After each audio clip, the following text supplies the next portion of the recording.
You're listening to the Who is Christine Anyway podcast. Enjoy.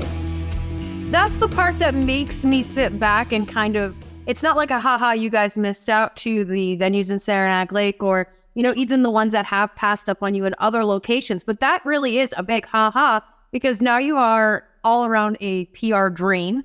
You are, and I know you're doing it for the right reason. I know through your life, you've worked as a coroner. Absolutely. So Hospice of the North Country took care of my mom in December of 22, actually the same month that we started rehearsing and that we formed. They took care of her. She died on December 22nd, 2022, 3 days before my birthday. And they were so wonderful with us as the family, and they took such great care of my mom. So I donate to them monetarily anyway. I throw, a check here and there. But when somebody approached me and asked me about doing this, that he didn't know my history and my connection with them. And then I said, okay, because he wanted to know, how much we going to pay for you?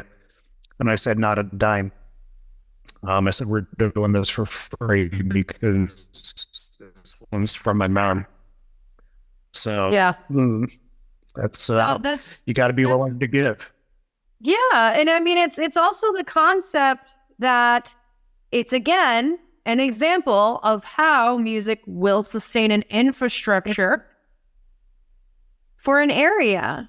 The demographic up there is elderly people, and I explain to people from out. We don't shove people in nursing homes that often. We actually like our elderly people for the most part. No. So it's kind of one of those things. It ends up being a last resort. Absolutely. Yeah, that's what it's supposed to be. And I think hospice does an amazing job too. Yeah, I think I had to do it with my dad. I did, personal care, because sometimes you have to do our two jobs. I have 4 daughters, so they're cheap. And it's one of those situations where I did personal care, and it was like watching your own family die on repeat. So these people willfully go in there, and they are your strength and stay. They are your backbone to help you get to the position of losing your loved ones. And I think that it is probably one of the most underrated services that the North Country, yes, they get recognition, but do they get the level of recognition they deserve? Never. They never do. They just don't. It's one of those things. No. So I think it's amazing that you did that. And I really hope more people do that. I almost think we should have like some bigger event where the hospice walks out of there with more. I think it's interesting because you definitely don't see that guy who was screaming "fuck" donating his hat proceeds to anybody, really. Probably a therapy bill, I would imagine. I hope. He's gonna be carrying the plywood. He's probably like, "That's my best song, bitch," and throw me over the bridge. Yeah, but the thing is, he's not holding it in. He's letting it out. He's gonna be the least likely to kill anybody. Exactly. He's good to go. I will sit with somebody who will just sit and if somebody wants to sit down and go off on me, I can so appreciate that. Even if they're saying the worst stuff imaginable, I will take it. I'm like, just tell me how you really feel. Let's just have it. And opposed to the person who, hey, and I'm like, oh, you're a piece of shit. Just keep going on. So it's, I don't know. That guy, I hope he has an album. That would be amazing. Yeah. I don't know. My daughter's just bought a book off of Amazon, and the entire thing is the word meow. In small print. And I'm like, you bought this? And they're like, it's so cool. I'm like, I'm thinking back on that now, and I'm like, fuck, album guy has an idea here that he's going to sell. Well, I think back now to some of the stuff that I thought was cool. Yeah. And look at it now, and it's like, yeah, that was a dick. We won't talk about my hairstyles. But we also, it's never too late for you to get a press and dye your hair black and look like the Beatles. Yeah, well, I can never critique anybody's hair. If you look at some of my work pictures, forget it. Maybe that's here. It's real, it's mine, but I feel like if you don't have a yikes, then you haven't learned anything. Just one of those things. Like, you don't know shape until you have to grow your hair out. So it's one of those things. So when is your album due? Yeah, because to release? Yeah. I want to release in January. We're recording the week of the 12th through the 15th at Trestle Street Studios here in Saranac Lake. And because he just put in a new studio out back, and I think we're going to pop the cherry. And I think that's great, keeping it local. Yeah, I wanted to support him, and so we're going to pop that cherry, and then get it mastered and produced and all sort of crap.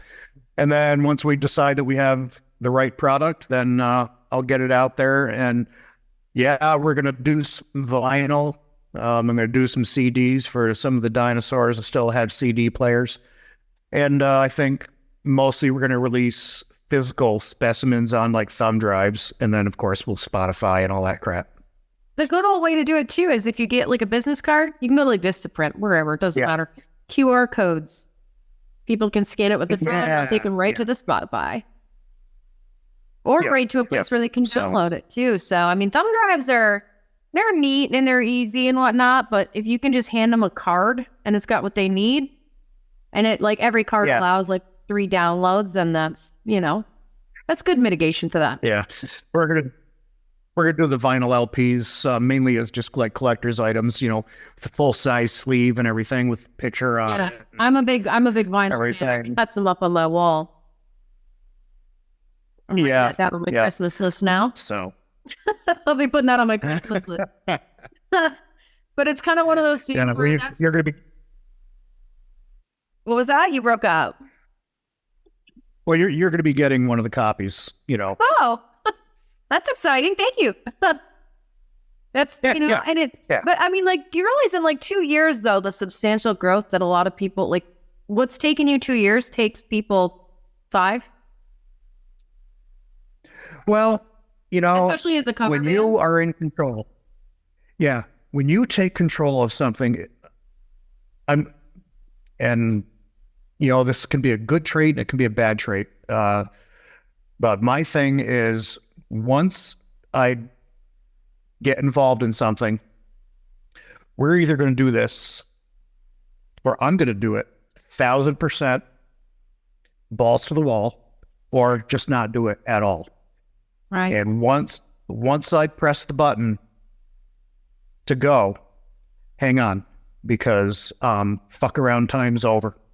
And if stage production and scenery or whatever needs this, guess what? I'm on the computer. It's ordered. We're doing it. I'm not just thinking, boy, I wish we could. Well, wish in one hand, shit in the other. Which one fills up? There's no wishing in this group. If it's part of the vision, it's going to happen. And I just go with it. And if it fails, it'll fail because of me. If I make a mistake and it fails, okay, that's fine. Okay, I'm going to learn, and then I'm going to change directions, and we're going to go in a different direction and find success. And this is something that I learned very early on in life, is that's how you do life in general. And that's why I like you so much, because you attack these things that are important to you and that you see as important, and you do not give up and you don't fuck around. So I've basically like sort of adopted you as a fake daughter in that way, because it's like, oh my God, it's like, I wish she was my kid, so I could say she was my kid, because, I've admired that so much. And that's why I've, really liked following everything that you're doing, and really rah. I wish, I could have gone to these meetings and been vocal and everything, but because of my public position, I'm not allowed to get involved directly in these things. I got to sit quietly and just, bite my tongue, which is extremely difficult for me if you know who I am. Unequivocal, like me. Eventually it comes out. So when the day comes that I'm no longer in public office and it doesn't matter, A lot of my responses to certain things won't be measured, and I will have responses to things that I haven't ever spoken about before. But for now, I just got to be a good boy and just keep my mouth shut. That's all you can do. Thank you for all those compliments. That's like super flattering coming from you, especially. That means a lot. I've known you for so many years, and I've watched you. You've watched me kind of jump around all over the country and kind of just continue on for 22 years now, ruthlessly. It's just kind of one of those things where it's like I'm finally able to kind of come back home, and once I get back to that point, it's naturally this I couldn't believe it. It was like a clash. It was almost like, well, you left us, you're not one of us, kind of thing. It was like, it's hard, but it's one of those situations where I don't feel as though giving up is the answer. I just don't. I think there's so many kids in that town they're going, everybody's dying of drugs. I'm like, if only they had a thing to do, Right. like music. Like if they love gear, they're not going to be able to afford drugs. Trust me. If you ever tried to buy a good quality guitar, you don't have drug money anymore. That's right. That's right. Your money's gone. So and if you're going to get good on that instrument, then you're not going to have time to do anything else because you're going to be locked away in your bedroom, noodling away on a guitar or whatever you're going to noodle on. And then the sense of accomplishment once they nail it, it's one of those things where it's everyone goes, oh, it's a dopamine. It's a different type of dopamine high, guys. They're not going to die from, nailing down Thunderstruck from AC/DC. You're not going to die from that. So it's kind of, I'd be shocked as hell if my kid could do that. But it's one of those things where, it's such a myth, and it's such a choices game. And I mean, like now, even like I look at the youth center and they're in a building where they can't even make noise. Yep. No noise. They're kids. Right. What do you mimes? Everybody, we're having a line workshop. Like come on, like it's kind of, I miss that building that was the old ghetto, and now it's a yoga loft and a bicycle building. Of course, no, it would never pass code because of the whole like chicken wire in the windows. When you look at it now as an adult, I'm like, how did I not die? Well, thank God it didn't get you on fire. At the same time, there's means to, like, I drive by the Abishan parking lot. Yeah. And I'm going, how many more lumber stores do we need up here? Can we cut this lot in half, give the kids, a good 4,000 foot facility that's 2 floors tall, that has practicing spaces, recording studio space, as well as a venue and an operational functional room? Or can we, move it into another building? And it just seems like some of it is like, well, we don't know. I'm like, you guys, when I went into the whole venue thing, I had done all of the research with the EPA. I had done it all. And I have, the lesser known credentials that I have of belonging to like Yamaha's, initiative for, the environment, as well as all these other initiatives and organizations. Like I didn't come into this without, my arsenal prepared and my, resume fluffy. So when I had come into it, I had even studied the migratory breeding patterns of the ducks that would frequent the area. Wow, what a hippie you are. I know. Well, I'm like, of course, I planned for the fucking ducks, but not the fucking crickets. Who would have suspected somebody stood up and then some lady said, everyone, who's Christine anyway? And I'm like, oh, I'm going with that.